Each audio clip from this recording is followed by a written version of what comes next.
Hey there, and welcome to True Scary Stories. Before we dive in, don't forget to hit that like button, subscribe to the channel, and drop a comment telling us where you're from and what time you're watching. That helps YouTube know you love creepy stories, and it'll keep sending more your way. 3 Middle of the Nowhere Stories. Hey everyone, it's Narrator Name here. Before we get into tonight's stories, if you're a fan of these narration videos, make sure to subscribe and hit that notification bell so you never miss an upload. Tonight, I've got 3 absolutely terrifying true stories for you. These all take place in the middle of nowhere.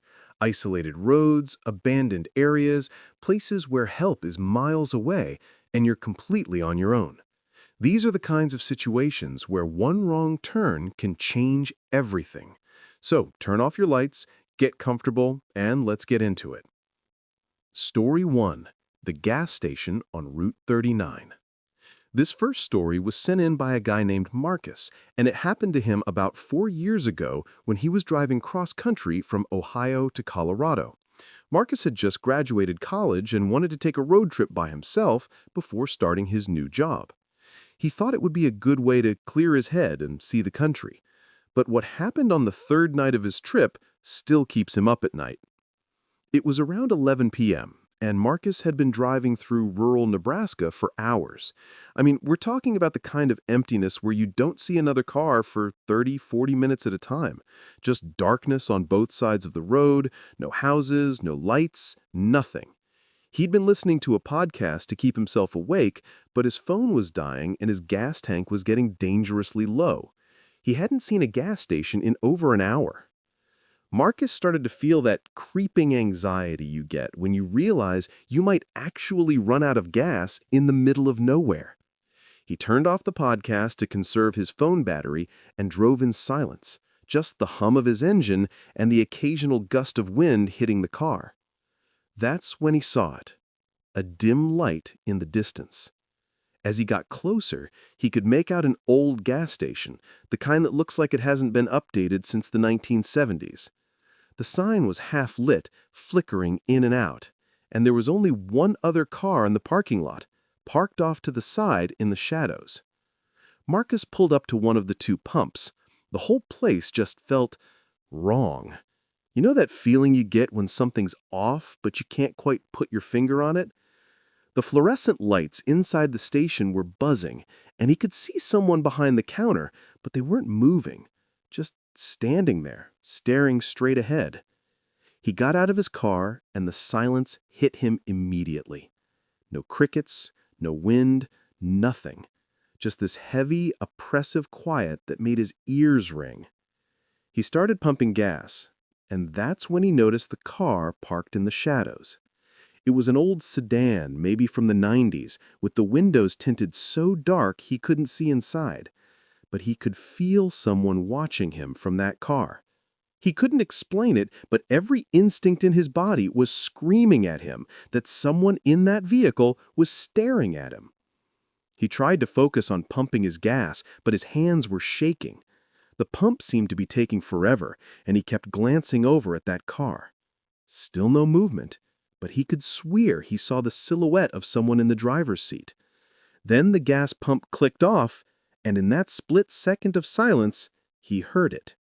The sound of a car door opening. His heart jumped into his throat. He didn't look. He just screwed the gas cap back on as fast as he could and walked quickly toward the station to pay. The door chimed when he walked in, and the attendant, an older guy probably in his 60s with thinning gray hair and these sunken eyes, slowly turned to look at him. The man didn't say anything. He just stared. Pump 2? Marcus said, his voice cracking a little. The attendant nodded slowly and rang him up, still not saying a word. Marcus paid in cash, desperate to get out of there. As he turned to leave, the attendant finally spoke. "You shouldn't be out here alone at night." Marcus froze. What? Dangerous roads, dangerous people. The attendant's voice was flat, emotionless, like he was reading from a script. Marcus didn't respond. He just pushed the door open and walked back to his car. But when he got outside, his blood ran cold. The sedan that had been parked in the shadows was now parked directly behind his car, blocking him in. And the driver's side door was wide open, empty. His mind raced. Where did the driver go?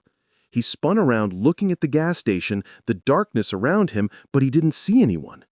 Then he heard footsteps, slow, deliberate footsteps coming from the side of the building. Marcus didn't wait to see who it was. He ran to his car, jumped inside, and locked the doors. He looked in his rearview mirror, and that's when he saw him. A tall figure wearing a Dirk hoodie walking out from the side of the building. The person stopped right next to the sedan, just standing there, facing Marcus's car. He couldn't see the person's face because of the hoodie, but he didn't need to. He threw his car into reverse, cranked the wheel, and backed up onto the grass to get around the sedan. As he pulled away, he looked in his mirror one last time. The figure was still standing there, motionless, watching him drive away. And the attendant was standing in the window of the gas station, also watching, with that same blank expression on his face. Marcus drove for 2 straight hours without stopping, his hands gripping the steering wheel so tight his knuckles were white. He said he kept checking his rearview mirror, expecting to see headlights following him, but there was nothing, just darkness. To this day, Marcus has no idea what would have happened if he hadn't left when he did. He tried looking up that gas station later on Google Maps, but he couldn't find it. Route 39 in that area doesn't show any gas stations for miles. He's convinced that place shouldn't have been there at all. And honestly, I believe him. Story 2. The Cabin Rental. This second story comes from a woman named Jenna, and it happened during a weekend trip she took with her boyfriend, Tyler, about 2 years ago. They wanted to get away from the city and rented a cabin through one of those vacation rental websites. The listing looked perfect, secluded, surrounded by woods, no neighbors for miles. They thought it would be peaceful and romantic. They were wrong. The cabin was located in the mountains of West Virginia, about 3 hours from where they lived. The drive up was beautiful, winding roads through dense forest, but the further they went, the more isolated it became. The GPS lost signal about 20 minutes before they arrived, so they had to rely on handwritten directions the owner had sent them. Turn left at the dead tree. Go 2 miles until you see the wooden fence. It felt like they were driving into the middle of nowhere. When they finally found the cabin, it was late afternoon, and the sun was starting to dip below the trees. The place looked fine, a little more run down than the photos online, but nothing too concerning. It was a small, 1-story cabin with a porch, surrounded by woods on all sides. The owner had left the key under the mat like he said he would. They unpacked their stuff and spent the first evening relaxing. They made dinner, had a few drinks, and went to bed around midnight. That's when things started to feel off. Jenna woke up in the middle of the night to a sound. At first she thought she was dreaming, but then she heard it again. A slow, rhythmic knocking. 3 knocks, a pause, then 3 more knocks. It was coming from the front door. She nudged Tyler awake. "Do you hear that?" He listened, and sure enough, 3 more knocks, slow and deliberate. "Who the hell would be out here at this time?" Tyler whispered. They both got out of bed and crept toward the living room. The knocking had stopped. Tyler turned on the porch light and looked through the peephole, but there was no one there. He opened the door and stepped outside. Jenna stayed in the doorway, her heart pounding.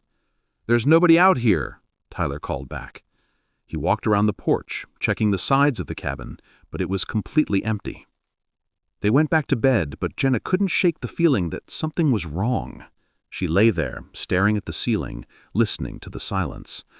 And then, about an hour later, it happened again. 3 knocks, pause, 3 more knocks. This time, Tyler jumped out of bed immediately. He was pissed. He grabbed a flashlight and went outside, calling out, "Hey, this isn't funny. Whoever's out there, you need to leave." Jenna stood in the doorway, watching him sweep the flashlight around the trees. Nothing. No movement. No sound. But then, Tyler stopped. He was shining his light toward the tree line, and Jenna saw his body tense up. "Tyler?" she called out. "Get inside." His voice was tight. Get inside right now." She didn't argue. They both went inside, and Tyler locked the door. His face was pale. "What did you see?" Jenna asked. "Someone was standing out there, in the trees. Just standing there, watching us." Jenna felt her stomach drop. "Did they say anything?" "No, they just stood there. And then, when I pointed the light at them, they stepped back into the shadows." They didn't sleep the rest of the night. They sat on the couch with all the lights on, jumping at every creak and sound. When the sun finally came up, they packed their stuff and left immediately. They didn't care about losing the money on the rental. They just wanted to get out of there. But here's the part that still haunts Jenna. When they were driving away, she looked back at the cabin one last time, and in the window of the bedroom they'd been sleeping in, she saw someone standing there, looking out at them. A dark silhouette, just standing, perfectly still, watching them leave. They never reported it. They didn't know what they would even say. But Jenna said she still has nightmares about that figure in the trees and the knocking at the door. And the worst part? When she tried to find the listing online later to leave a review or report it, the listing was gone, completely deleted, like it never existed. Story 3. The Hitchhiker. This last story is probably the most disturbing one of the night, and it was sent in by a truck driver named Ray. Ray's been driving 18-wheelers for over 15 years, mostly doing long hauls across the Midwest and the South. He's seen a lot of weird things on the road: strange people at rest stops, bizarre roadside attractions, animals that shouldn't be where they are. But what happened to him on a route through rural Louisiana is something he'll never forget. In fact, he said it's changed the way he drives at night permanently. It was around 2 a.m. on a Tuesday in late September, and Ray was driving down a lonely stretch of highway about 40 miles outside of Shreveport. The kind of road that doesn't see much traffic even during the day, and at night, it's like driving through a black tunnel. There were no streetlights, no buildings, no gas stations, just dense forest on both sides pressing in on the road. The only light came from his headlights cutting through the darkness and the occasional reflector on the side of the highway. The radio had lost signal about 20 minutes earlier, so it was just him and the sound of his engine, that steady rumble that usually helps him stay focused on long drives. Ray was exhausted. He'd been on the road for about 9 hours at that point, and he was thinking about pulling over at the next rest stop to catch a few hours of sleep. His eyes were getting heavy, and he was going through that mental checklist all truckers know: how much further to the next town, how much coffee he had left, whether he should risk pushing through or call it a night. That's when he saw her. At first, it was just a shape in the distance, illuminated briefly by his headlights. As he got closer, he could make out that it was a person, a woman, probably in her 30s, wearing a light-colored dress that seemed to almost glow in the darkness. She was just standing there, on the shoulder of the road, not waving for help, not looking distressed, just standing perfectly still with her arms hanging straight down at her sides. Her head was tilted slightly, like she was listening to something. Ray's first instinct was to slow down. Maybe her car had broken down and she needed help, or maybe there'd been an accident and she was in shock. But as he got closer, something didn't add up. There was no car, no broken-down vehicle on the shoulder, no wreckage in the ditch, no hazard lights flashing, just her, standing alone on the side of a dark, empty highway in the middle of nowhere at 2 in the morning. Every instinct in Ray's body was screaming at him to keep driving. There was something wrong about the whole scene, the way she was standing so still, the fact that there was no logical reason for her to be out there, the complete absence of any other signs of life.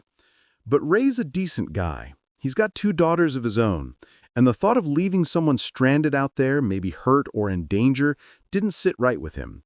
So he made a decision he'd regret for the rest of his life.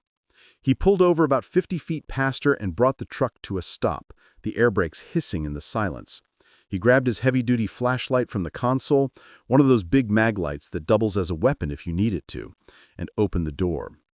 The moment he stepped out of the cab, he felt it. That feeling you get when something is fundamentally wrong, when your body knows you're in danger before your brain catches up. The air felt thick, oppressive, like the humidity before a storm, but the sky was clear, and it was quiet. Too quiet. No insects, no night birds, nothing. Just an unnatural silence that made his ears ring. "Hey!" Ray called out, his voice sounding strange and flat in the dead air. "You all right? You need help?" The woman didn't respond. She didn't even acknowledge that he'd spoken. She just stood there, facing the road, completely motionless. Ray started walking toward her, his boots crunching on the gravel shoulder, the flashlight beam bouncing with each step. As he got closer, maybe 20 feet away, he noticed details that made his skin crawl. She wasn't moving at all, not swaying slightly like a person naturally does when standing, not shifting her weight from one foot to the other, not even the slight movement of breathing. She was standing as still as a mannequin. Her dress was old-fashioned, something you might see in a photo from the 1950s, and it was pristine. No dirt, no tears, nothing that would suggest she'd been walking along a highway or had any kind of car trouble. "Miss," Ray called out again, louder this time, and he could hear the slight tremor in his own voice. "Do you need me to call someone?" That's when she turned her head. Not her body, just her head. It rotated slowly, mechanically, like it was on a swivel, until she was facing him. And when the flashlight beam hit her face, Ray felt every muscle in his body lock up with pure, primal terror. Her eyes were completely black, not just the pupils, but the entire eye, the whites, everything, like two dark voids had been pressed into her face. And she was smiling, this wide, stretched smile that showed too many teeth, a smile that didn't reach those empty, bottomless eyes. Her skin was pale, almost gray in the flashlight beam, and there was something wrong with the way her face moved, like the smile was being pulled by invisible strings. Ray didn't make a conscious decision to run, his body just reacted. He turned and sprinted back to his truck, his heart hammering so hard he could feel it in his throat. The flashlight beam was bouncing wildly, his breath coming in ragged gasps, and every second felt like an hour. He could hear his boots on the gravel, the jangle of his keys in his pocket. But underneath that, he swore he could hear something else, soft footsteps behind him, getting closer. He reached his truck and practically threw himself into the cab, slamming the door and hitting the lock button so hard he nearly broke it. His hands were shaking as he shoved the key into the ignition and fired up the engine. The diesel roared to life, and he threw the truck into gear, not even bothering to check his mirrors. He just needed to get away from there. As he pulled away, tires spitting gravel, he forced himself to look in his side mirror. What he saw made his blood run cold. The woman was walking toward his truck, not running, just walking. But her movements were all wrong. Her limbs moved in jerky, unnatural ways, like a puppet being controlled by someone who didn't quite understand how human joints worked. Her head was still turned toward him, that horrible smile still plastered on her face. And even though he was pulling away, even though he was moving and she was just walking, it felt like the distance between them wasn't increasing fast enough. Ray floored it. His truck roared down the highway, the speedometer climbing 60, 70, 80 miles an hour. He didn't look back again. His knuckles were white on the steering wheel, his whole body rigid with fear, and his mind was racing. What the hell was that? What had he just seen? But here's the thing that still keeps Ray up at night. The detail that turns this from just a scary encounter into something that defies all logic. About 10 minutes down the road, he'd been driving at full speed the entire time, putting as much distance as possible between himself and that thing. He had to slow down for a sharp curve. The road bent to the left, and he downshifted, bringing his speed down to about 50. As he rounded the bend, his headlights swept across the shoulder of the road ahead of him, and there she was. The same woman, in the same light-colored dress, standing in the exact same position, arms at her sides, head tilted slightly, standing on the side of the road, ahead of him. She was in front of him now, even though he'd left her miles behind, even though he'd been driving 80 miles an hour and she'd been on foot. Ray's mind couldn't process it. It was impossible. There was no way she could have gotten ahead of him. No car could have passed him, and even if it had, how would she known exactly where he'd be? His rational mind tried to come up with explanations. Maybe it was a different woman. Maybe he was hallucinating from exhaustion. But deep down, he knew. It was her. The same thing he'd seen before. He didn't slow down this time. He didn't stop. He kept his foot on the gas and blew past her, the truck shaking with the speed, doing 85 miles an hour on a road that was barely safe at 60. In the split second that his headlights illuminated her, he saw that she'd turned her head to watch him pass, that same inhuman smile on her face, those black, empty eyes tracking his movement. Ray drove for another 30 miles without slowing down, his entire body flooded with adrenaline, checking his mirrors every few seconds, expecting to see her standing in the road behind him or appearing in front of him again. When he finally saw the lights of a truck stop up ahead, he nearly cried with relief. He pulled into the parking lot, found a spot under one of the bright fluorescent lights, and sat there with all his doors locked, trembling, until the sun came up. He called his dispatcher at 6 a.m. and told him he was done for the night, that he'd had some kind of emergency and needed to rest. He didn't tell him what really happened. Who would believe him? He sat in that parking lot for hours, drinking coffee, watching the sun rise, watching normal people go about their normal day, and trying to convince himself that what he'd seen had been real. Ray still drives trucks. It's his livelihood, his career. But he refuses to take routes through that part of Louisiana anymore. He's rerouted his entire schedule to avoid it, even if it means adding hours to his trips. And he's heard things since then. Other drivers talking about that highway late at night, swapping stories at truck stops. Stories about a woman in a light-colored dress, always standing on the shoulder, always perfectly still. Some of the older drivers call her the hitchhiker, and they say she's been seen on that road for decades, always at night, always alone. Some people think it's a ghost, the spirit of someone who died on that highway years ago. Others think it's something else, something that was never human to begin with, something that just takes that shape to lure people in. Ray doesn't know what it was. He's not sure he wants to know. But he knows one thing for certain. Whatever that thing was that smiled at him with those black, empty eyes, whatever that thing was that somehow appeared ahead of him on that dark highway, it wasn't human. It was never human. And it's still out there, standing on the side of that road, waiting for the next person to be foolish enough to stop. So those were tonight's 3 stories. 3 encounters in the middle of nowhere that ended with more questions than answers. What was that gas station Marcus stopped at? Who was knocking on Jenna's cabin door? And what was that thing Ray saw on the highway? The truth is, we'll probably never know. And maybe that's what makes these stories so terrifying. The fact that there are places out there, far from cities and people, where things happen that can't be explained. Where you can find yourself completely alone, face to face with something that shouldn't exist. So the next time you're driving down a dark, empty road or staying in a cabin miles from anyone else, just remember these stories. And if you see something strange, something that doesn't feel right, maybe don't stop to find out what it is. Thanks for watching, everyone. If you have your own scary story you'd like to share, leave it in the comments below or send it to me through the email in the description. And as always, stay safe out there. I'll see you in the next video.